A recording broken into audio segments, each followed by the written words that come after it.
Okay, so tell us about, okay, even the first or the second time, how many, how much did you practice to get ready for it? I mean, Yeah. how many times did you have to sit down and say, okay, I'm going to say it 1,000 times? What did you do to get ready? Oh, I tell you, I was in my coach's office for the first boot camp, probably about 2 days before, going, I don't know my talk. I don't Oh, know no. it. I'm blanking out on all of it. And part of what had happened, and this is certainly a lesson to learn, I had spent the last several weeks writing and rewriting and creating and recreating. And so as I was going through these, it ended up happening and rewiring my brain. And so there was not one single thing I could attach to because I kept changing the talk, changing the Oh, talk. So, lesson learned, have your talk ready for anyone who's listening. Have your talk ready.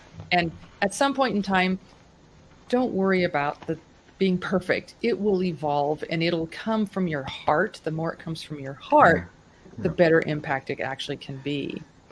For the second TEDx, I knew it again. I made some minor adjustments. And the funny thing on that one is I knew my intro. From 10,000 feet in the air, an eagle can Yep. stand over 3 square miles in one instant. But what happens when you put this magnificent creature down in a busy New York City intersection?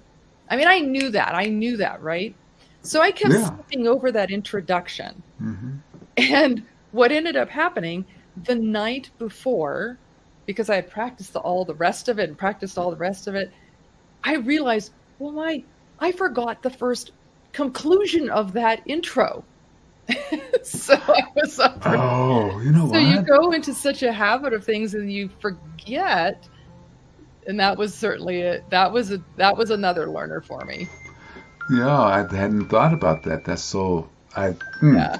Because I enjoyed that story because it was easy to relate to. We'll get into the TEDx in a little bit, but it was easy to relate to just because I can see the confusion of me sometimes, Yeah. because I'm too close to it or too far from it and just can't see the power of that.